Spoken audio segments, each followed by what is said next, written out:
अखिया से पीसा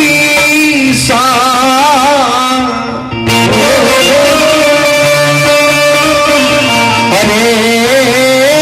नाम रे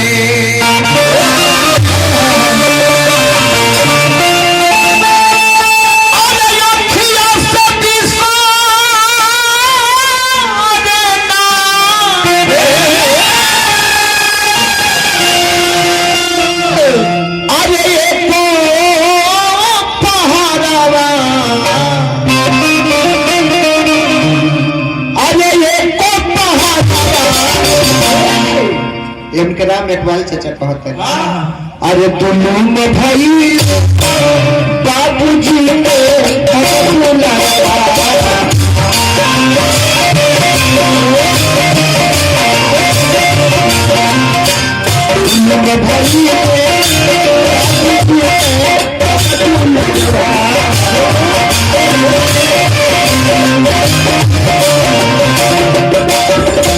अपने हाथ दे दी लड़कन के हाथ पैसा ना हमारा बोझ बुझा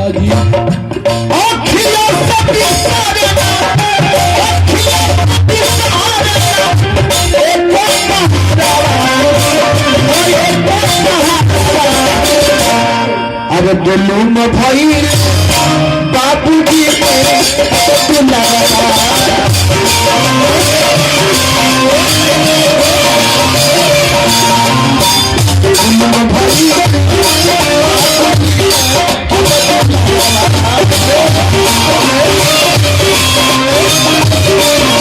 अरे भैया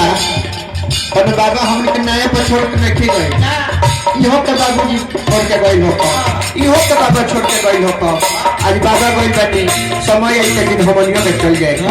काहे कि प्रकृति के नियम है परत तक बुता जाए के बाद जब फरम होकर झड़ जाए के बाद वो सही जियाई होकर चल जाए के बाद तो हमने के रोवे के नहीं थे कि बाबा छोड़ के चल गई बल्कि समय पर गई बानी देखो हमके खुशी दुखे के बाद दुख ना भइल खटिया ना कटाई कष्ट ना भइल ये न हो लोग चर्चा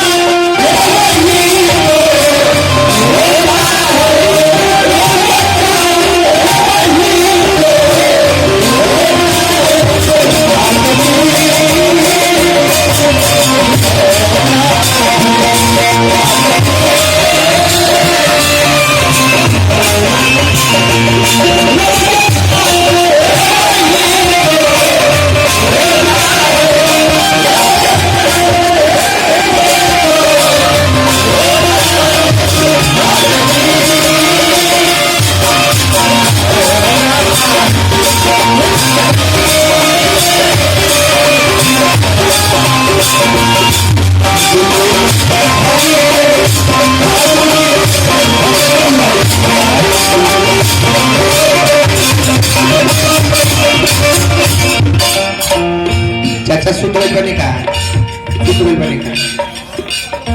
राम इकबाल चाचा बैठल बनी राम इकबाल चाचा के वो दिन मन पड़ता जब घर में छोट रही कहते कि बाबूजी हमारा वो दिन मन पड़ता जब घर हम छोटे रहे हाँ बबुआ क्या करता हो फिर बेटी के कटवा का लाई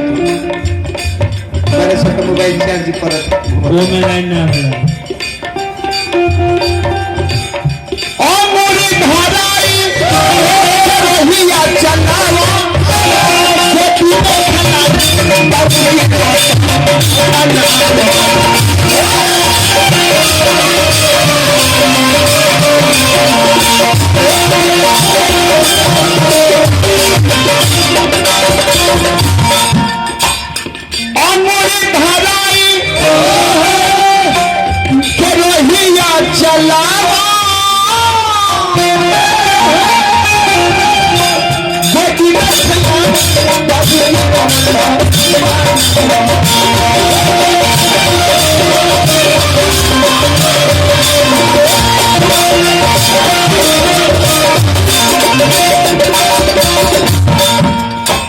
रौरा बिना सुना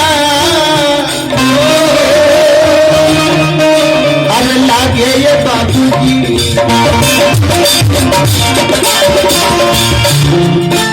रौरा बिना सुना लागे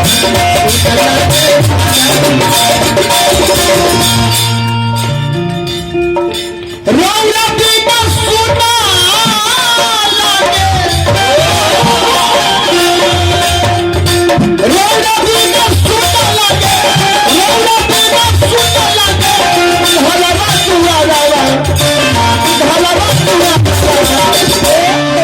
हम करा में बल से चाय बने चाचा एगो हम बात कहो हमके सांझे से आई बजरिया सबके श्रद्धा देखत तनी जा आ सगरे गीत गो नहीं थोड़े होला लोग कहे लगी फलानवा मर गइले त का जने स्वर्ग में गइले कि नरक में गइले के जानता हम जानते हैं हां जी और औरे जानते हैं हम बता देब कि बाबा मरल बनी के कहां गइल बनी यहाँ के स्वर्ग में गइल बनी केहू मुअल बा ओकरा मुअल के बाद 5 आदमी कह दस को हो रामायण बाबा मर गइल बड़ा निमन ना बिरानी है कुछ दिन और जियती न त बड़ा अच्छा रहल तब गुहा के स्वर्ग में गइल बनी आ त केहू मर गइल आ 5 आदमी सोच के बूढ़ा मर गइल ठीक भइल मर गइल त धरती का बोझ खत्म जाने सारा झगड़ा लगावत रहा हैं तब जी को नरक में गइल बा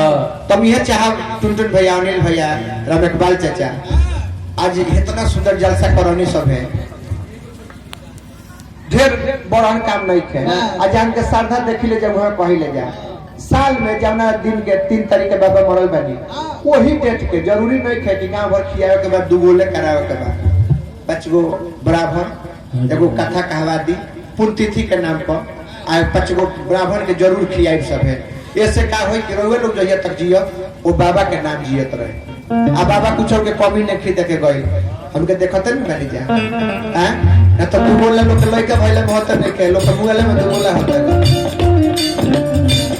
रौला बिना सुना लागे रौला बिना सुना लागे भलवा दुआरा अरे दुल्लू न भइल बाबूजी के अबतुला